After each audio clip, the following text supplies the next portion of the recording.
The laughter came first, sharp, cruel, and heavy, rolling across the firing range like thunder. It wasn't the laughter of camaraderie or the kind Marines shared after a long day.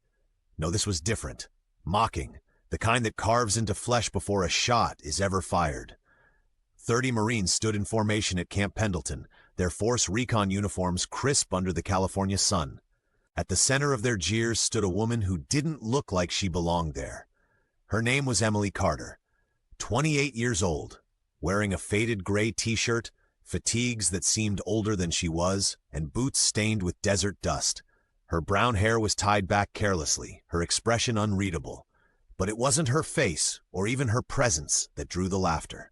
It was the weapon on the steel table in front of her. A Barrett sniper rifle, painted a shocking rose-pink color. Phones were already in the air, recording the humiliation about to unfold. Comments and livestream emojis scrolled across screens as Marines whispered insults. "Is that thing a toy?" one scoffed. "Looks like it belongs in Barbie's dream house," another laughed. "She's in the wrong damn movie," added a third. Gunnery Sergeant Michael Rodriguez stepped forward, arms crossed, tattoos flexing against his uniform. His voice was a whip. "Listen up, Princess. You've got 5 minutes to prove you belong here. Otherwise, pack your things and go back to wherever you came from." The laughter swelled, a storm of mockery. But Emily Carter didn't flinch. She didn't defend herself. Instead, with trembling hands, she opened a battered field notebook filled with strange calculations.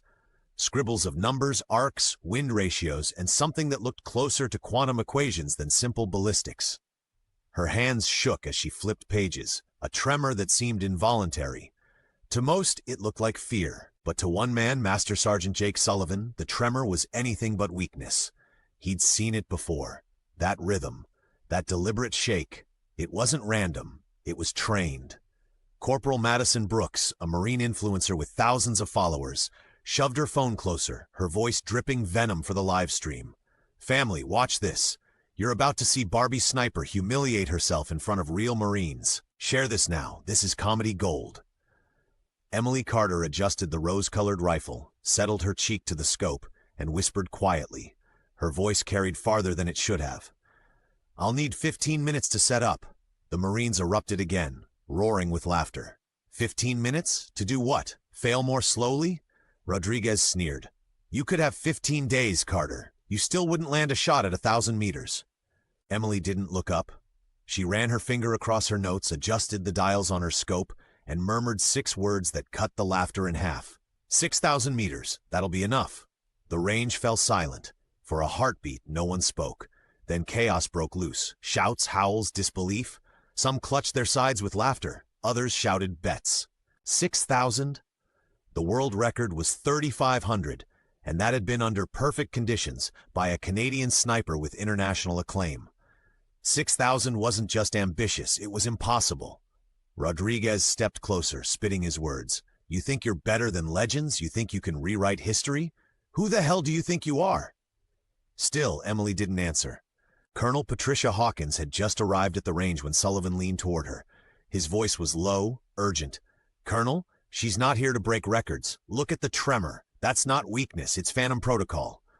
The colonel froze, color draining from her face. "Impossible. Phantom Protocol doesn't exist. It was classified, terminated." "Then explain her rhythm," Sullivan muttered.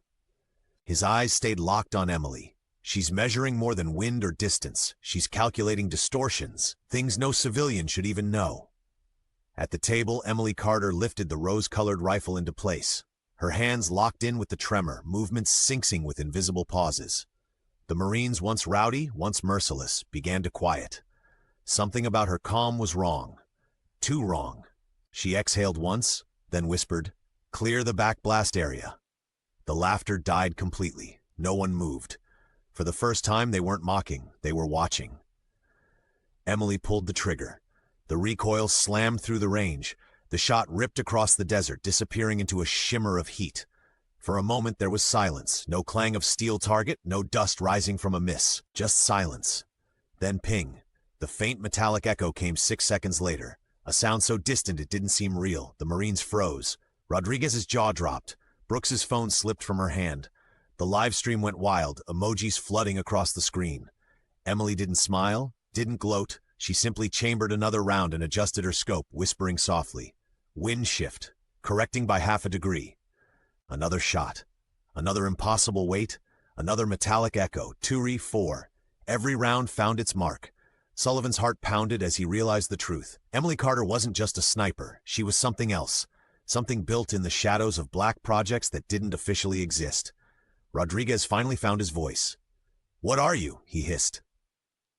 Emily's eyes shifted toward him for the first time, cold, calculating. "I'm the last thing they send when failure isn't an option." The colonel's radio crackled to life.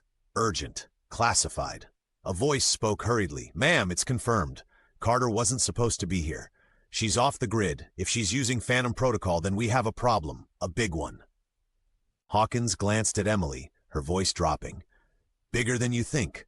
Phantom Protocol was never designed for training." Sullivan's jaw tightened. "Then why the hell is she here?" But before the colonel could answer, Emily Carter lowered the rifle. Her voice was soft, almost regretful. "They know where I am now."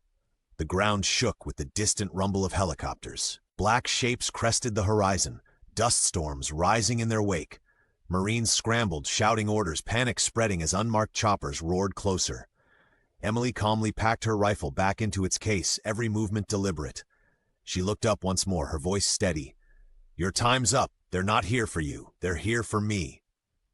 The Marines froze, torn between confusion and fear. As the black helicopters closed in, the range was no longer a place of training. It was about to become a battlefield.